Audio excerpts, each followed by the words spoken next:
Hi friends, welcome to our channel. ഹോളിവുഡിൽ തന്നെ എക്കാലത്തെയും കൾട്ട് ക്ലാസിക് മൂവി ആയിട്ടുള്ള ഫൈറ്റ് ക്ലബ് എങ്ങനെ ഉണ്ടായി എന്ന കഥയാണ് നമ്മൾ ഇന്നിവിടെ പറയാൻ പോകുന്നത്.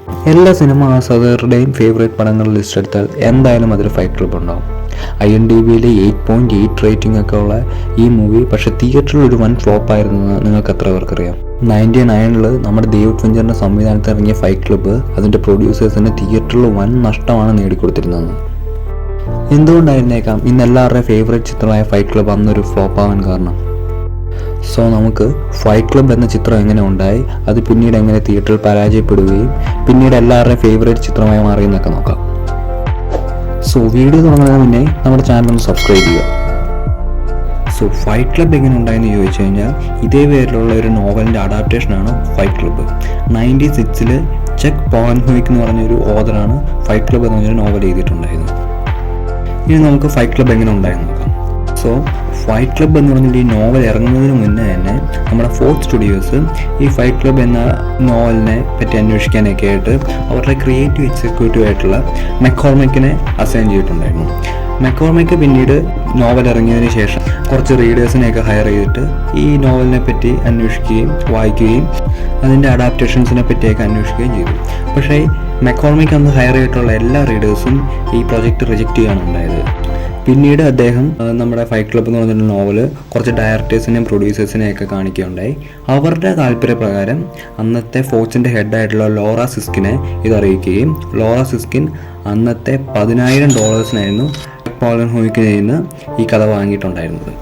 ഇങ്ങനെയാണ് ഫോർച്ചിൻ്റെ കയ്യിൽ ഫൈറ്റ് ക്ലബ്ബ് എന്ന നോവലിൻ്റെ റൈറ്റ്സ് വരികയും പിന്നീട് അത് സിനിമയാക്കാൻ വേണ്ടി തീരുമാനിക്കുകയും ചെയ്തു. പിന്നീട് ഇത് ലോറ സിസ്കിൻ തന്നെയാണ് നമ്മുടെ ഫൈറ്റ് ക്ലബ്ബിന് വേണ്ടിയുള്ള സ്ക്രീൻ പ്ലേ എഴുതാൻ വേണ്ടി ഒരു റൈറ്ററിനെ ഹയർ ചെയ്യാൻ വേണ്ടി മുന്നോട്ട് വന്നത്. സിസ്കിൻ ആദ്യം മനസ്സിൽ വിചാരിച്ചത് ബഗ് ഹെൻറി എന്നൊരു റൈറ്ററിനായിരുന്നു. ബഗ് ഹെൻറി ഗ്രാജുവേറ്റ് എന്നൊരു മൂവിക്ക് വേണ്ടി 67 സ്ക്രീൻ പ്ലേ എഴുതുകയും അതിന് അക്കാഡമി അവാർഡ് നേടുകയും ചെയ്തിട്ടുണ്ടായിരുന്നു. ഗ്രാജുവേറ്റ് എന്ന മൂവിയും ഫൈറ്റ് ക്ലബ്ബ് എന്ന മൂവിയും തമ്മിലുള്ള റിസംബ്ലൻസ് കാരണമായിരുന്നു സിസ്കിൻ ബഗ് ഹെൻറിനെ ഇതിൻ്റെ സ്ക്രീൻ പ്ലേ എഴുതിക്കാൻ ആദ്യമേ തീരുമാനിച്ചത്. പക്ഷേ പ്രൊഡ്യൂസേഴ്സ് എല്ലാം കൂടെ ചേർന്ന് ജിം ഉൾസ് എന്ന് പറഞ്ഞൊരു ആൾക്കാണ് നമ്മുടെ ഫൈറ്റ് ക്ലബിൻ്റെ സ്ക്രീൻ പ്ലേ എഴുതാൻ വേണ്ടിയുള്ള റൈറ്റ്സ് എല്ലാം കൊടുക്കുന്നത്. പിന്നീടാണ് ഫൈറ്റ് ക്ലബിന് വേണ്ടിയുള്ള ഡയറക്ടറിനെ തേടി ഇതിൻ്റെ പ്രൊഡ്യൂസേഴ്സ് ഇറങ്ങുന്നത്. പ്രൊഡ്യൂസേഴ്സിൻ്റെ മനസ്സിൽ ഒത്തിരി ഡയറക്ടേഴ്സിൻ്റെ പേരുണ്ടായിരുന്നു. അതെല്ലാം ഹോളിവുഡിലെ എക്കാലത്തെ മികച്ച ഡയറക്ടേഴ്സായിരുന്നു. പ്രൊഡ്യൂസേഴ്സിൻ്റെ പ്രൈമറി കൺസിഡറേഷൻ എന്ന് പറയുന്നത് നമ്മുടെ പീറ്റർ ജാക്സൺ ആയിരുന്നു. നമ്മുടെ ലോർഡ് ഓഫ് ദി റിങ്സും ഹോബിറ്റൊക്കെ ഡയറക്റ്റ് ചെയ്തിട്ടുള്ള പീറ്റർ ജാക്സൺ. പിന്നീട് ബ്രയൻ സിംഗറിലോട്ട് അവരാലോചിക്കുകയുണ്ടായി. എക്സ്മനൊക്കെ ഡയറക്റ്റ് ചെയ്തിട്ടുള്ള ബ്രയൻ സിംഗർ. പിന്നെ ഇവിടെ സ്ലം ഡോഗ് ബില്ലിയറും 127 ഹവേഴ്സൊക്കെ ഡയറക്റ്റ് ചെയ്തിട്ടുള്ള ഡാനി ബോയിലിനും അമേരിക്കൻ ഹസലിൻ്റെയും ദി ഫൈറ്റർ മൂവിയുടെയൊക്കെ ഡയറക്ടറായിട്ടുള്ള ഡേവിഡ് റസലിനും ഈ ചാൻസ് പോവുകയുണ്ടായി. പക്ഷേ ഇവരെല്ലാം അവരവരുടെ സിനിമയായിട്ട് ബിസി ആയതുകൊണ്ട് ഫൈറ്റ് ക്ലബ്ബ് ചെയ്യാൻ പറ്റാതെ വരികയായിരുന്നു ഉണ്ടായിരുന്നത്. പിന്നീടാണ് ഫിഞ്ചർ ഈ കഥയിലോട്ട് വരുന്നത്. ഡേവിഡ് ഫിഞ്ചർ ഓൾറെഡി ഈ ബുക്ക് വായിക്കുകയും അതിൻ്റെ റൈറ്റ്സ് സ്വന്തമായിട്ട് വാങ്ങാനൊക്കെ തീരുമാനിച്ചിട്ടുണ്ടായിരുന്നു. പക്ഷെ അതൊന്നും നടക്കാതെ വന്നു. സോ അതുകൊണ്ട് തന്നെ ഈ ഫിഞ്ചറിന് ഫൈറ്റ് ക്ലബ്ബ് എന്നുള്ളൊരു നോവലിനോടുള്ള ഇഷ്ടം കൊണ്ട് സിസ്കിനെ വന്ന് കാണുകയും ഇത് ഡയറക്റ്റ് ചെയ്യാനുള്ള ഇഷ്ടമൊക്കെ പ്രകടിപ്പിക്കുകയും ചെയ്തു. പക്ഷേ ഫിഞ്ചറിന് ഇത് നമ്മുടെ ഫോർച്ചിന് വേണ്ടി ചെയ്യാൻ ഒരു താല്പര്യം ഉണ്ടായിരുന്നില്ല. അതിന് കാരണം ഏലിയൻ 3 എന്ന മൂവിയുടെ പരാജയവും ആ പരാജയം ഫോർച്ചും ഫിഞ്ചറും തമ്മിലുള്ള ബന്ധം കുറച്ച് വഷളാക്കിയിരുന്നു. പക്ഷേ പിന്നീട് ഫിഞ്ചർ ഫോർച്ചിൻ്റെ ഹെഡും ഒക്കെ ആയിട്ട് സംസാരിച്ച് അതെല്ലാം ക്ലിയർ ചെയ്യുകയും 1997 ഫോർച്ച് അനൗൺസ് ചെയ്യുകയുണ്ടായി ഡേവിഡ് ഫിഞ്ചറാണ് ഫൈറ്റ് ക്ലബ്ബ് ഡയറക്റ്റ് ചെയ്യാൻ പോകുന്നത്. അതിനുശേഷം കാസ്റ്റിങ്ങുമായിട്ട് നമ്മുടെ പ്രൊഡ്യൂസേഴ്സ് എല്ലാം മുന്നോട്ട് പോകാൻ തുടങ്ങിയിട്ടുണ്ടായിരുന്നു. ഇതിൽ നമ്മൾ കണ്ട ബ്രാഡ് പിറ്റ് അവതരിപ്പിച്ച ക്യാരക്ടർ ആദ്യമേ ചെയ്യാൻ പ്രൊഡ്യൂസേഴ്സിൻ്റെ മനസ്സിൽ റസൽ ക്രോ ആയിരുന്നു. പക്ഷെ പിന്നീട് ആ ക്യാരക്ടർ വന്ന് അവസാനം എത്തിയത് ബ്രാഡ് പിറ്റിലോട്ടായിരുന്നു. ബ്രാഡ് പിറ്റ് ആ കാലത്ത് മീറ്റ് ജോ ബ്ലാക്ക് എന്ന് പറഞ്ഞൊരു പടം ചെയ്യുകയും അതിൻ്റെ പരാജയത്തിൽ നിൽക്കുകയായിരുന്നു. സോ അടുത്ത പടം വിജയമാക്കണം എന്നുള്ള വാശിയിലിരിക്കുകയായിരുന്നു ബ്രാഡ് പിറ്റ്. അങ്ങനെ സ്റ്റുഡിയോ ബ്രാഡ് പിറ്റിന് $17.5 മില്യൺ കൊടുത്തിട്ടാണ് ഈ ഒരു പ്രൊജക്റ്റിലോട്ട് സൈൻ ചെയ്യുന്നുണ്ടായത്. പിന്നീട് നമ്മുടെ എഡ്വേർഡ് നോർട്ടൺ അവതരിപ്പിച്ച ക്യാരക്ടറിന് വേണ്ടിയുള്ള കാസ്റ്റിങ്ങിലോട്ട് പ്രൊഡ്യൂസേഴ്സ് തിരികെയുണ്ടായി. ആദ്യമേ മാറ്റ് ഡാമനെയൊക്കെ ആയിരുന്നു ചൂസ് ചെയ്തത്. പക്ഷേ അവസാനം അത് എഡ്വേർഡ് നോർട്ടണിലോട്ട് എത്തി. എഡ്വേർഡ് നോർട്ടന് $2.5 മില്യൺ ആയിരുന്നു ആ റോളിന് വേണ്ടി കൊടുത്തിരുന്നത്. ബ്രാഡ് പിറ്റിനെ വെച്ച് നോക്കുമ്പോൾ എഡ്വേർഡ് നോർട്ടൺ ആ കാലത്ത് ഒരു ചെറിയ ആക്ടർ ആയതുകൊണ്ടായിരിക്കാം ഇത്രയും ഒരു ഡിഫറൻസ് രണ്ടുപേരും പറ്റിയ പ്രതിഫലത്തിൽ നമുക്ക് കാണാൻ സാധിക്കുന്നത്. പിന്നീട് നമ്മുടെ മാർല സിംഗർ എന്നുള്ള ക്യാരക്ടറിന് വേണ്ടി ഫിഞ്ചർ തന്നെയായിരുന്നു രംഗത്തോട്ട് വന്നിട്ടുണ്ടായിരുന്നത്.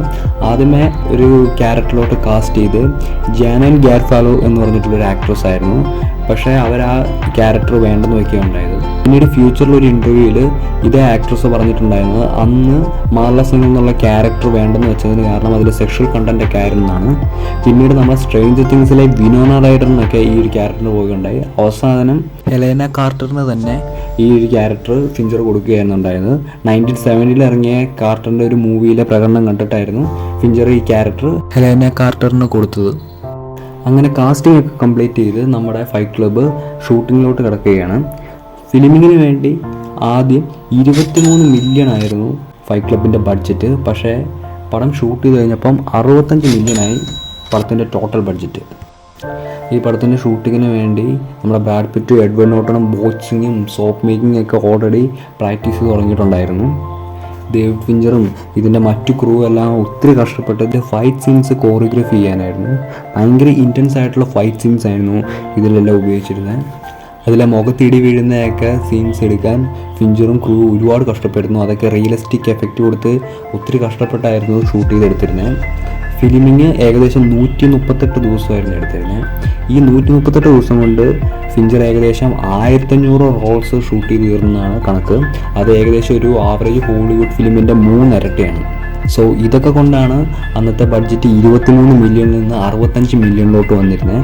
പിന്നീട് പല പല സ്ഥലങ്ങളിലായിരുന്നു ഫൈറ്റ് ക്ലബിൻ്റെ ഷൂട്ടിംഗ് നടന്നിരുന്നത്. മെയിനായിട്ടുള്ള ലൊക്കേഷൻ ലോസ് ആഞ്ചൽസ് ആയിരുന്നു.